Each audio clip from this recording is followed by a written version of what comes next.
a study published by the IEA in March this year shows actually that carbon emissions have been flat over the last 3 years, and that notwithstanding a global growth of our economy. And that really shows that we're going in the right direction, but at the same time we also know that flat is not enough. If we really want to go on a pathway that is in line with the 2 degrees target, we do know that we have to massively scale up the investment in order to meet the needs both in mitigation and adaptation, and we have to do that at the speed that is really very quick, because otherwise we unfortunately will be missing our goals, and we will not be able to actually meet the Paris Agreement goals that all the countries have actually subscribed to.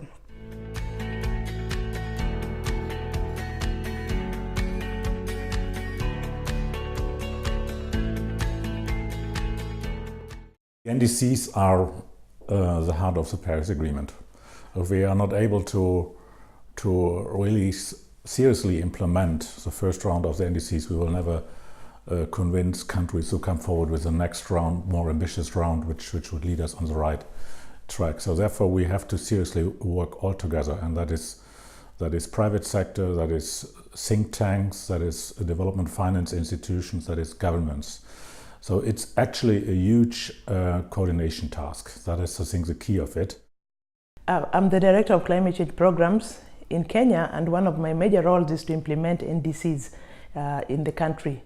And some of the challenges that we are facing currently are specifically related to data, because we do not have enough data to start the reporting requirements under the Paris Agreement.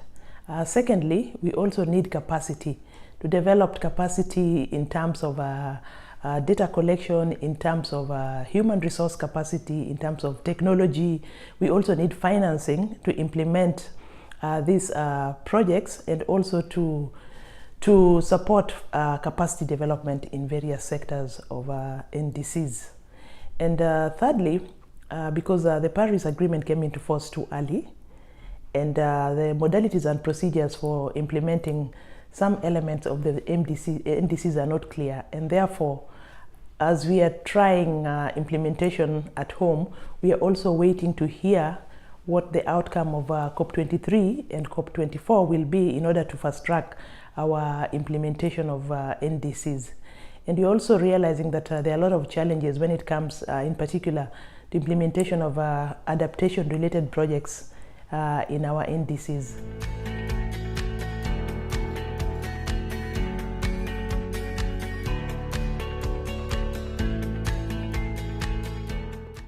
I think the most important theme that came out of today's set of discussions, it is time to actually start focusing seriously on adaptation, and to take that with the same level of seriousness and rigor that we take the mitigation side of the equation.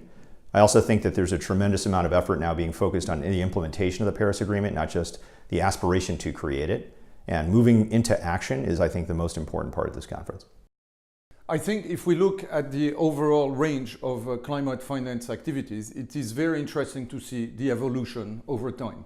When we had the first San Giorgio group, there was a big role for the MDBs, and we discussed a lot about the policies that were needed for renewable energy investment. It is very interesting to see that now, 6 years later, you have in many market segments, not all, but in many market segments, the private sector taking that on, almost without any particular form of subsidy or policy support, but just because the economics of investing in renewable energy have shifted so much in this period.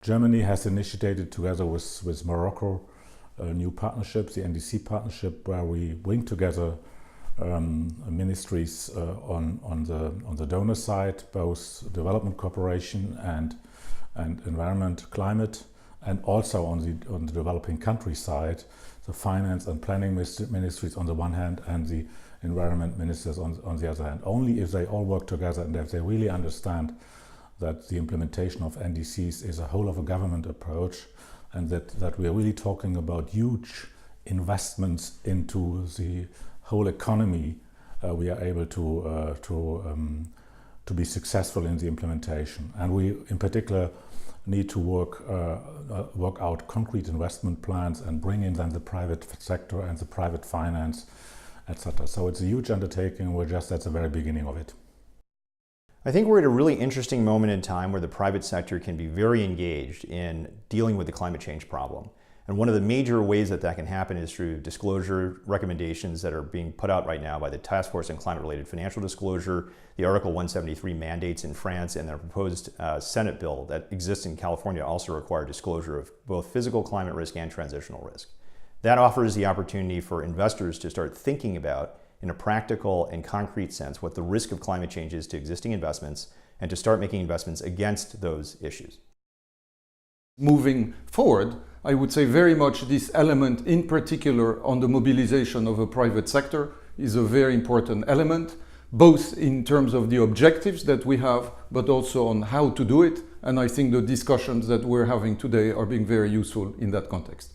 Financial instruments, I do think, are extremely important in order to start filling the gap that we see in, in filling basically the investment needs for countries to allow them to achieve their NDC goals.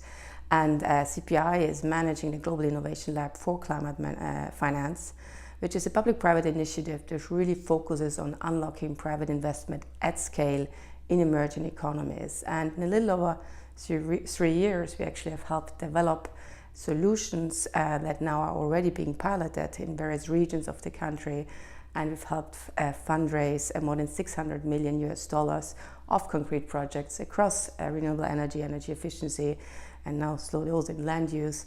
And I do think this is really the way to go to kind of incubate, financial solutions that are addressing some of the barriers out there.